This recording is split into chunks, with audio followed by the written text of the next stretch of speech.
Welcome to Stuck Time to Improv. I'm Mary Scott with Business Riff, and I want startups to be wildly successful. Today, we'll be talking with Robert Butwin, who's a networking expert, about how, particularly for startups, your network is your net worth. Welcome, Robert. Welcome, Mary. Really glad to be here and share some of my insights, wisdoms, and resources with your audience.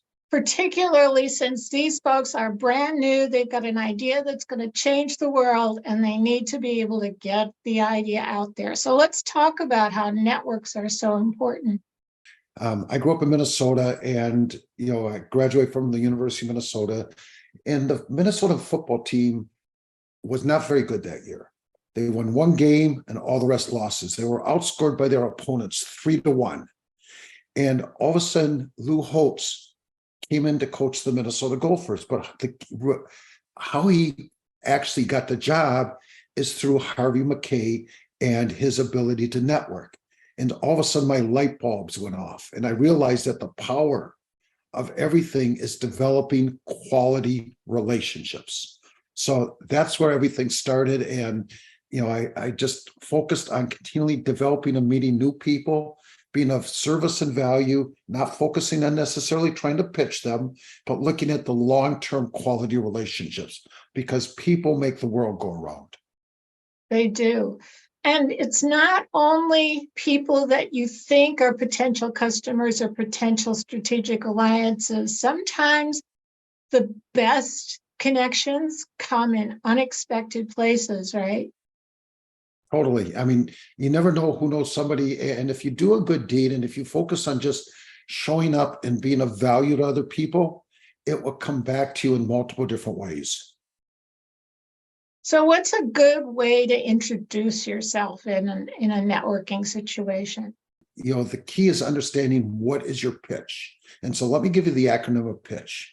First of all, it's understanding the purpose of why you're doing what you're doing. You want to practice and perfect your presentation. Your I is your intention. It's not to try to sell them there. It's to set up something where you realize that there's a real connection and you want to have a further conversation. The T is think about who you're speaking with, because you've asked your exploration kind of questions. Yes. So you want to think of who you're talking about based on understand where they're at, and then focus on saying something that's going to be of value to them. You look at it as a teaching experience. The C is the clarity and connecting as a human being, and focus on collaborations and making sure that you're congruent with what you say and what you do. I know a lot of different C's, and the H is how and why they want to get back to you. So as far as when I start a conversation, my first thing is try to understand, ask the other person so I can understand who and what they are. Now, if they ask you first, what I normally do is I keep it short, sweet, and simple. Something like I'm an elite networker, a strategist, and a magician. And then I want to focus the attention back on them, because I want to understand, who they are, because I realize, and again, I like USC, which is not the college in Southern California, but understanding them. Be of service and value. One of the things about networking is it's like opening a bank account. You need to make deposits before you can make withdrawals. So I figure out how I can be of service and value to them. And then I focus on connecting and collaborating, not transactions. I like to take a look at how can I create a team of people around me. I love the acronym of team, which is together everybody achieves miracles. So I'm looking to find people that, that I can either use as, that I can maybe refer people to, collaborate with, and hopefully possibly turn into some kind of, business transaction. And the operative thought here is that until you know a little bit more about them, you don't know what you can offer that's going to be useful to them. So be a really good listener and ask some really good questions. Exactly. The key is the questions you ask, because the more that you ask the right questions, they're going to give you the roadmap. One of the mistakes that people quite often will make is when they see the first opening, they go right to the jugular. It's sort of like an onion. You can always come back to what you want to really talk about. But again, you need to be interested in them as another human being, and then figure out how you can be of service and value to them. Right. So going in with guns blazing in sales is the best way to turn people off and not create good relationships. Yeah. What are some really good introductory type questions you can ask someone? Well, I normally start off, what do you do? What are you doing to expand what it is that you actually are doing? I want to understand what they're really doing.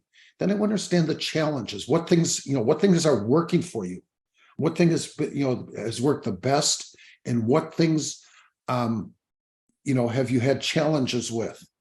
And so the more that I can understand that, because there's so many different ways to meet people. I mean, you and I met at a networking event. Wherever you want to meet somebody, it doesn't matter, but it's connecting as a human to human. Right. And you also need to be prepared with an answer when people ask you questions. Yes. So if someone asks, well, what can I do for you? Have an answer. I often will ask somebody, particularly in a Zoom situation, well, if you had a good conversation with me, let me hit the record button and you can give me a testimonial right now. Yeah, testimonials are great. Referrals are great. Anything like that. If anybody that that can use the things that I offer, and if you have some kind of an affiliate commission, great. If you don't, either way, it doesn't matter. But I focus on being of service to the other person. And how soon let's talk about follow-up, because a lot of relationships get off to a great start and then they fizzle. So what do people need to really do to get in the habit of following up? To me, the way I do it, and I know that you've heard quite often the fortunes of the follow-up or follow-through, but my focus is to give so much value up front in a 30-minute free complimentary session, and then I leave the door open.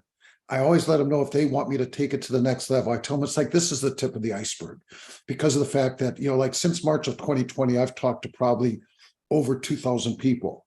And, I just, I choose not to follow up. If I give enough value and leave the door open, the right people are going to get back to me. That's not necessarily the most taught after way. It's just the way I operate. And I like to follow up at least 3 times with one of the 3 I's, as I was told at one point. It was, hello, it was nice to talk to you. Here's some information that you can use for your company, and I'll include some kind of a link.